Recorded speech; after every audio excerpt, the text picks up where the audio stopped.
You're about to play an unfinished level from The Last of Us Part 2.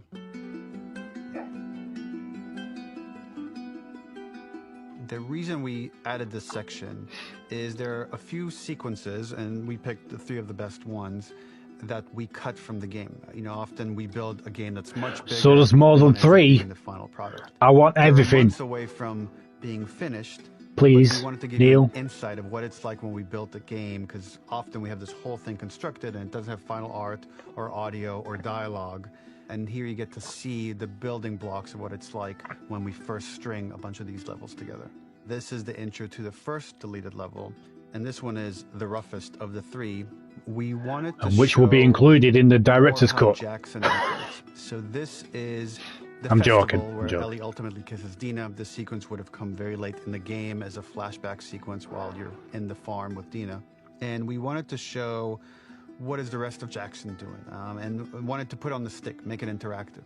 So you could see when you're outside, there are all these almost like carnival games that you can play. You could mix drinks, you could play with these kids that are playing a sort of clicker Marco Polo, sit down and listen to conversations. And all the different interactions were first or second pass, very, very early passes. The building blocks are there, but nothing is final. And ultimately, while we were very excited by this sequence, it's pretty fun and lighthearted. It just slowed things too much as we're barreling towards the end of the story at this point. So again, reminder, rough, missing audio, missing animation, missing gameplay tweaks, missing dialogue, but pretty representative of what it would have been. So enjoy. But I want it now! Long exhale. What the fuck is wrong with me?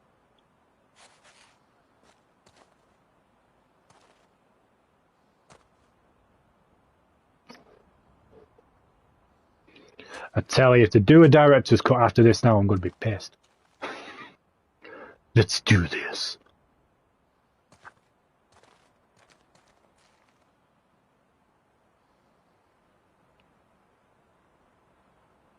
Tell you what though, for a pre-alpha, it does look pretty cool. Originally, this level was going to transition us to farm. We would go all the way through to the dance, where Ellie and Dina share their first kiss. Then we would play through farm, and when Ellie plays the guitar at night, she would remember the Seth incident. So, the opening for this was a little tricky. We needed it to match at least a little what you might expect emotionally coming from prior beats, because we were already purposefully disorienting you in time and space. Remember, you just came from this huge fight. To jump straight into it would have been a little too jarring. After some back and forth, we rooted it in Ellie's nerves, calling back to her hands shaking in the theater. But this time, for a much more innocuous reason we'll find out later. She's nervous because she has a crush on Dina, who is the only reason why she's here at the dance. Right-o, thank you. It has been cold. It has been cold. Not as cold as it has been. Not gonna lie.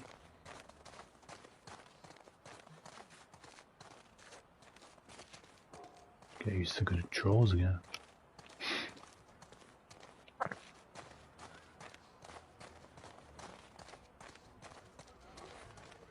Something we really wanted to do was highlight the way their lives had turned upside down since she went down this path. We had this idea of recontextualizing all of our usual gameplay mechanics that were designed for really violent ends. The workbench, door bashes, throwable weapons, and even the infected, which is my personal favorite. Peppered throughout the level are moments of levity or shared history, all the while seeing how happy and mundane they all were. The bubble is talking to me. Revenge Odyssey.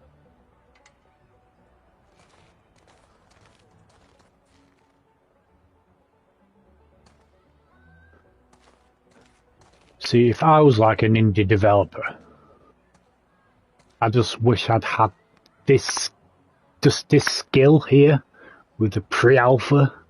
If I had that level of skill, I'd be quite impressed with myself.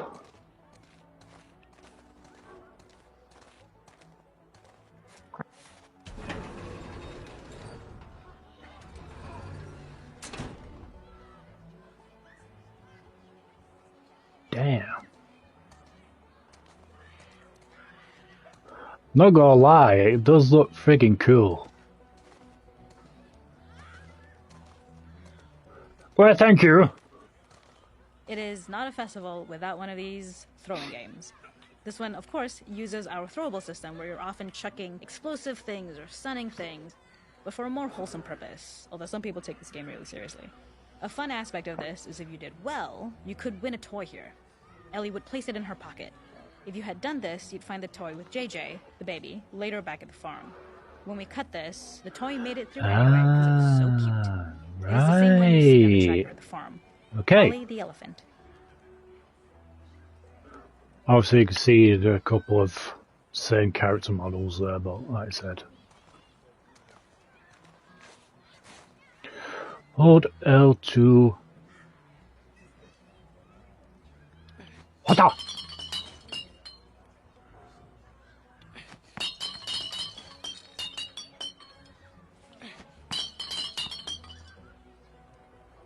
Nice try, Ellie. Shut up. Shut up.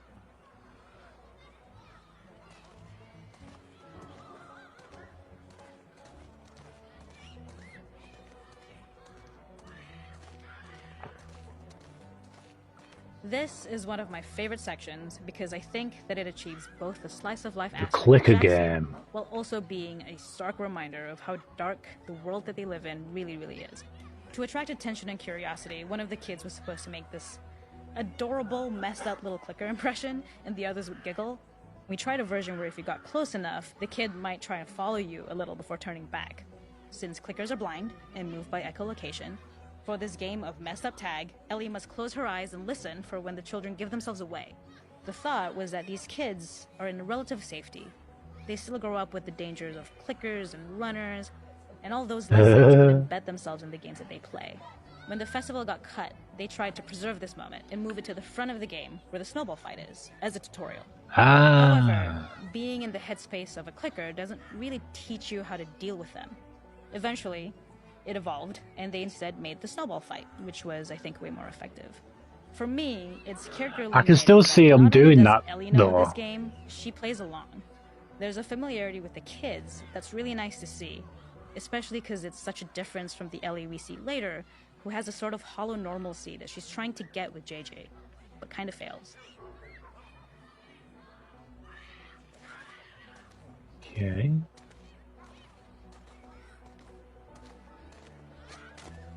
Ah, gotcha.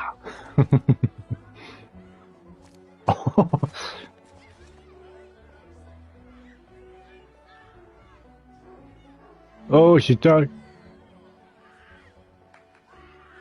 Oh, that's cool. Nice.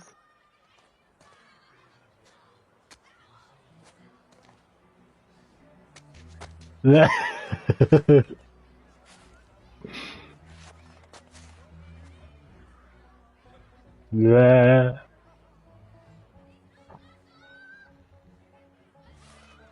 That's pretty cool.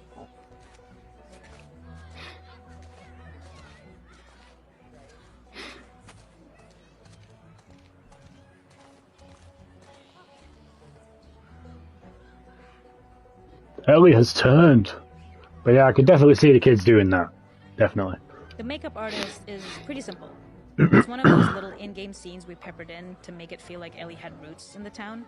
Hallie, our writer, mentioned that in her mind, an ex-girlfriend of Ellie's tattooed her arm to cover up her scar. So we figured this would be the only time you get to see that. We wanted to hint at it and allude to it and make it feel like there had been so much more that had been happening and so much more that Ellie threw away.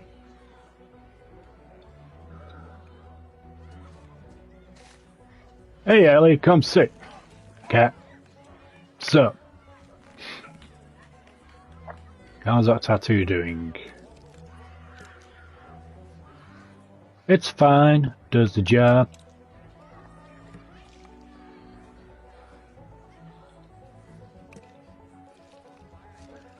We should touch it up. Maybe I can add something else. Okay. Yeah, maybe.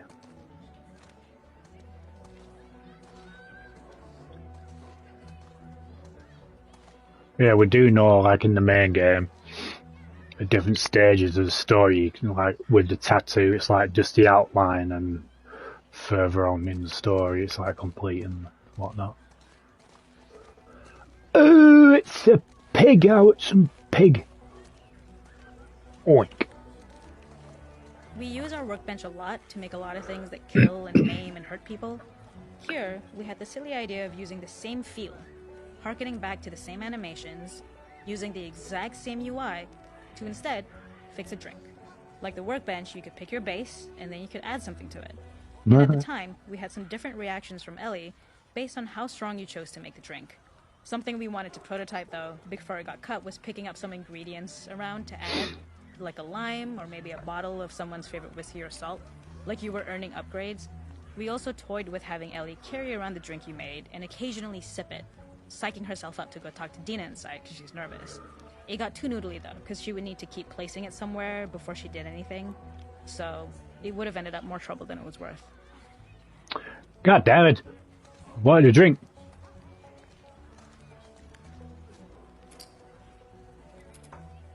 Bourbon, beer. You never know, they might do. We'll go for a beer, thank you. Bit of Dutch courage, as they say.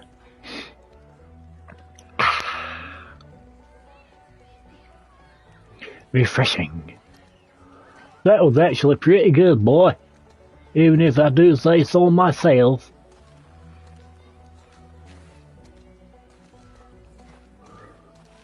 Just want to make sure I've got every... Ooh. Ding ding ding! Step aside, people! Watch yourself, kid. Start the swing. I'd move out of the way, kid, if I were you.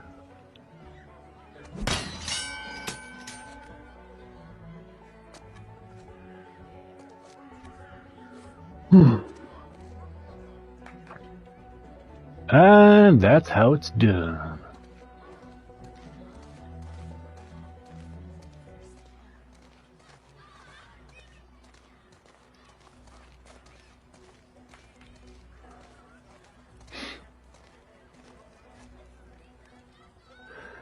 Sit by the fire singing Kumbaya.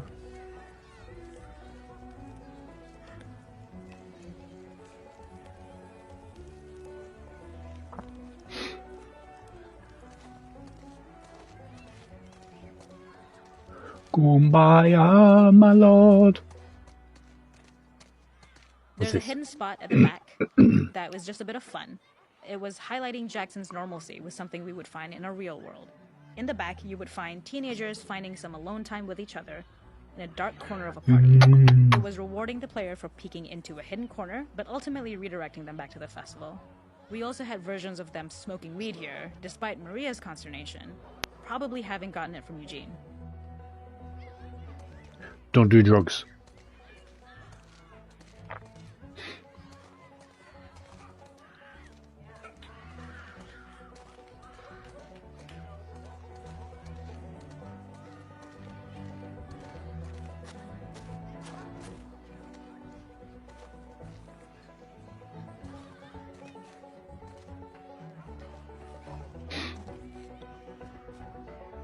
What up, girl? Hey, Tommy.